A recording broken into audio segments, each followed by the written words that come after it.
펠리컨, 앵무새, 그리고 외가리. 이 영화에서 새가 유독 많이 등장하는 이유는 무엇일까? 돌탑은 대체 왜 나온 것인가? 그래서 제목은 왜 그대들은 어떻게 살 것인가인가? 감독은 대체 어떤 메시지를 전달하고 싶었던 것일까? 질문에 모이를 받는 것이 이번 작품에서는 지금까지 미야자키 하야오 감독의 모든 전작들을 합쳤다고 해도 과언이 아닐 정도로 지브리 세계관에서의 굉장히 많은 요소들이 들어가 있다. 간략히 설명하자면 전작 생과 치로의 행방불명, 이웃집 토토로, 벼랑 위의 토니의 독립적이고 주체적인 자아를 향한 어린아이의 성장, 월령공주 인간의 욕심으로 인한 자연의 피해, 하울의 움직이는 성, 붉은 돼지의 전쟁에 대한 회의. 전작의 요소가 많이 들어가 있는 만큼 지브리 세계관에 익숙한 팬들이 볼 때 감격을 안 할 수가 없는 영화이다. 이번 영화에서 새가 유독 많이 나오는 이유는 무엇이며 왜 하필 많고 많은 동물 중 새일까? 미야자키 하야오 감독의 전작 하울의 움직이는 성, 붉은 돼지를 보면 새에 관한 답이 나올 수 있다. 일단 두 영화 모두 전쟁에 관한 영화이다. 그래서 전투기가 굉장히 많이 나오게 되는데 비행기를 굉장히 좋아하는 미야자키 하야오 감독 입장에서 전쟁에 쓰이는 비행기에 굉장히 모순을 느꼈을 가능성이 있다. 그대들은 어떻게 살 것인가에서도 비행기가 나온다. 대체 어디에?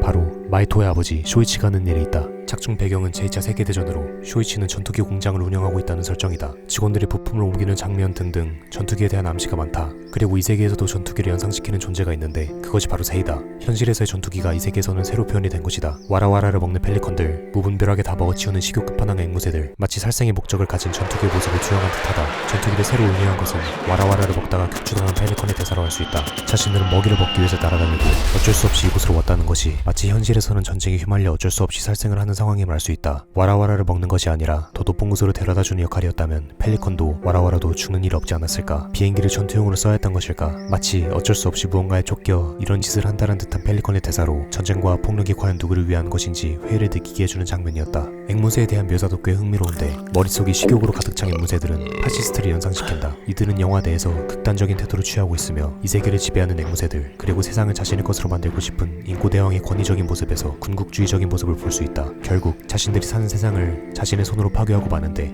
현실에서 인간이 벌이는 전쟁, 작중 세계대전이 떠오르기도 한다. 마이토를 이 세계로 안내해준 아오사기도 굉장히 재미있는 캐릭터이다. 영화 초반 외가리의 모습에서 미스테리한 인상을 남겼는데 사실 외가리는 외관에 불과했고 그 안에는 친근하게 생긴 코주부 아저씨가 들어있었다. 마치 비행기 안에 있는 사람처럼 말이다. 초반 분위기 있는 모습과는 다르게 중후반부로 갈수록 개그캐인 것이 드러난다. 처음엔 마이토를 배신하려 하다가도 그의 도움을 받고 조력자가 되었고 마지막엔 친구라고 부르며 인사를 한다. 아오사기를 통해 비행기도 전투기가 아닌 친구의 모습으로 있었으면 하는 미야자키 하야오 감독의 마음이 느껴진다. 실제로 아오사기의 캐릭터 모티브는 미야자키 하야오 감독의 오랜 동료이자 지브리 프로듀서인 스즈키 토시오로 알려진 바 있다. 돌. 이건 대체 뭘까? 그냥 돌 따위가 무슨 의미가 있다는 것인가? 그렇다. 돌은 아무 의미가 없다. 라고 생각할 수 있지만 동시에 어떤 의미든 만들어낼 수 있다. 영화에서 돌은 무한한 가능성을 가졌으며 시간을 초월하는 존재로 나온다. 돌의 주인이 누구이냐에 따라 돌은 무엇이든 될 수 있다. 초반에 마이토가 자신의 머리를 찍은 것처럼 아기를 담을 수 있고 이 세계에 나온 고인도처럼 죽음의 의미를 가질 수도 있다. 큰할아버지가 발견했던 돌에 자신의 뜻을 담아 세계를 만든 것처럼 누가 어떻게 쌓아가느냐에 따라 그 의미가 달라진다. 큰할아버지가 쌓은 돌탑도 처음부터 의도하지는 않았겠지만 결국에는 위태롭게 되어 세상에 혼란을 주게 되었다. 마이토가 현실 세계로 돌아오며 슬쩍했던 돌조각도 그가 스스로 선택한 돌조각이며 그 안에는 스스로의 능동적인 선택과 자신의 삶을 자신의 뜻대로 살아가고자 하는 의지가 담겨있다고 볼 수 있다.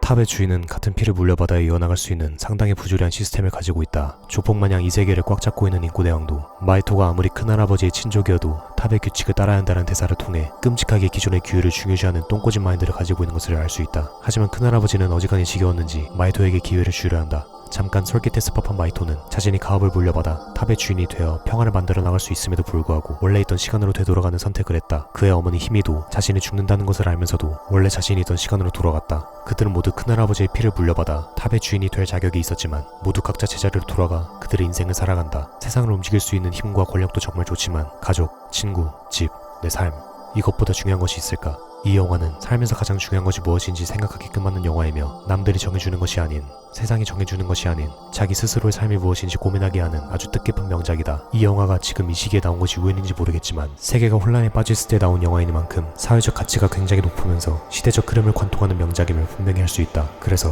여러분들은 어떻게 살아가실 건가요? 다른 곳에 눈이 멀어 정말 중요한 것을 놓치고 있는 것은 아닐까 생각해보며 저는 오늘 저녁으로 소중한 사람들과 쇠고기 먹으러 가보겠습니다. 컷!